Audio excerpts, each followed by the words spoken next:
Today I want to share with you 7 beginner watercolor tips that have the potential to take you from a beginner to more of an intermediate. So let's get to it. Tip number 1, that is going to be master flow, and I put in brackets so that you can also break it.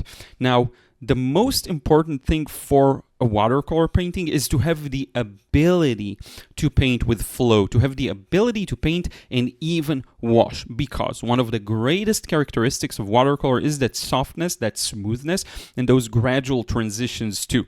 So to get those, you have to understand at the very least how to paint an even wash. Now, whether you choose to paint an even wash or break that a bit and make it a little more tight when necessary, make it a little more sharp, make the edges a little more, I would say, broken, add some texture, all of those beautiful things. First, learn how to paint a flowing, beautiful, smooth wash, then learn how to break it. Okay, now tip number 2. These are going to be quick. Mind your temperatures. What do I mean by that? When you look at most paintings that have some interest, some nuance to them, you will notice it's very rare to have a painting that doesn't have some variation of temperature.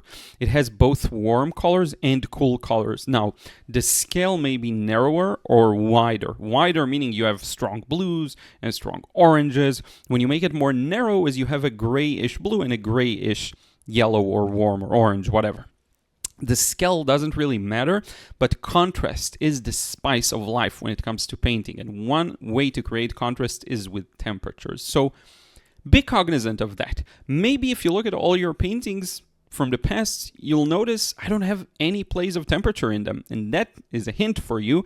Maybe that's something to work on. Okay, so have that in mind. Mind the temperature. It isn't always a requirement, but you'll notice it happens. Even for a painting I recently have started, I have a lot of, with the restaurant scene, there's a lot of temperature variance, okay? Now, tip number 3, I want you to think about the light. And that sometimes requires a bit of planning. Sometimes it requires understanding light and shadow.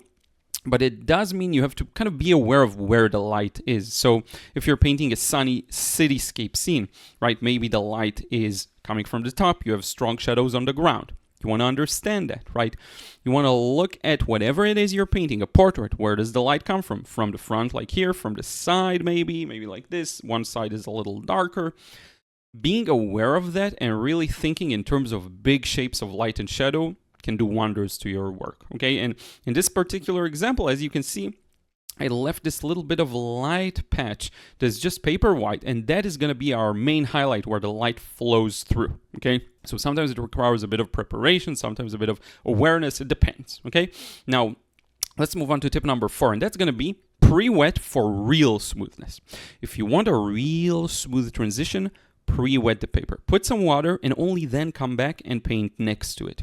What this is going to do is create a soft wash, and going back to our first point, mastering flow, the first tip, watercolor's ability to be so smooth and nice and glowy and flowy, that's a big part of it. And instead of putting down paint and then struggling to blend it out or blur the edge, what you can do is first lay down water and then paint over it so that the paint moves. It's so much easier. This is a huge hack. You need enough space to do it, but when you have that enough space, it works wonders. Just grab a piece of paper. It can be cheap paper. Don't use your best stuff on it, but test it out. Can you place down a bit of water and then get a really smooth wash? And you can tilt the paper to play around with it, but test yourself. See if you can even achieve this. If you don't, that's a sort of weakness you have that prevents you from nailing down paintings that really look, advanced, okay? And what I mean advanced is just yourself comes through them more. It feels less generic. It feels more like it's yours, right? We can talk about what it means to be better in watercolor in the future. Let's move on to tip number 5. You do not have to connect everything, okay? It is okay to not have everything flow together. And there's a way to stop a effectively, whether that's stop lines, which is an area in the painting where very naturally you can pause because there's going to be a strong contrast of light and dark, and I talk about that in other videos, or if you want to just add some water to that edge, make it softer, and then you can let it dry so that when you come back with another wash next to it, it will be seamless. No one will care that one wash stops and another wash starts because you have a smooth edge. Does that make sense? Because what often beginners do is they paint a shape, they forget about its edge, they let it dry fully, and then the end result of that, the compounding effect of that, is a painting that has tons of sharp edges, right? And a lot of my old paintings are like that. A lot of sharp edges. You just want to get rid of that. And if you can, not everything has to be mixed together or merged together, but you do want to have some control over what edges do flow together, what looks sharp, what looks soft. So you give yourself that ability by softening those edges, right? That's a way of doing it. Tip number 6.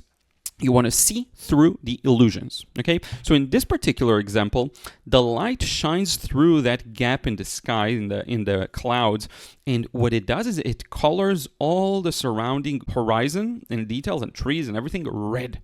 It's just a really, really deep, dark, vibrant red. Okay, it's not green. Every person makes this mistake. You see trees in the background, you're like, it's trees, I'm going to paint them green. It doesn't look good, and you wonder, why is that? Because you haven't seen through the illusions. You don't yet understand that even though you know here in your mind that the trees are green, when seen from such a distance, they tend to be more blue because of something called, took me a moment, atmospheric perspective. Because the atmosphere has particles in it, they block certain colors more than others. They block the reds, they block the yellows. What are we left with?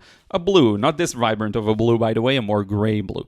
So trees in the distance end up being bluish, gray, and in this case, trees where light flows through a gap and really radiates outside, they become red. And if you're not aware of that, you'll miss it. You'll paint the trees green, and you'll wonder why they don't look good. This is why they don't look good, okay? So you have to see through the illusions and recognize what actually things look like rather than the way you think they look, okay? Now, we're going to talk about tip number 7. Mistakes can be corrected, even in watercolor painting. I know some people have a hard time with this one. Most mistakes, like 95%, I'll be a little conservative here, 95% of mistakes can be fixed, whether that's glazing another wash on top of them, pushing the color or the value to be what you want, whether that's lifting and making things lighter, whether that is putting opaque paint over it to make it lighter. There are endless ways of solving this problem. The real issue is that you look at your painting and you don't know what's missing, what's not working. That's the problem, not the execution, not the how do I fix the mistake. The problem is you're looking at the thing, and I can really remember a long stretch of 2 years where I would look at my paintings and wonder why. Why is it not working? It would drive me crazy. And this is your explanation. You need to recognize what's not working before you can actually fix it. Do things look a little weak and kind of detached, right? Maybe it's too light. Do things look too strong and abrupt? Maybe it's too dark. You learn. You learn by continuous observation and fixing your mistakes.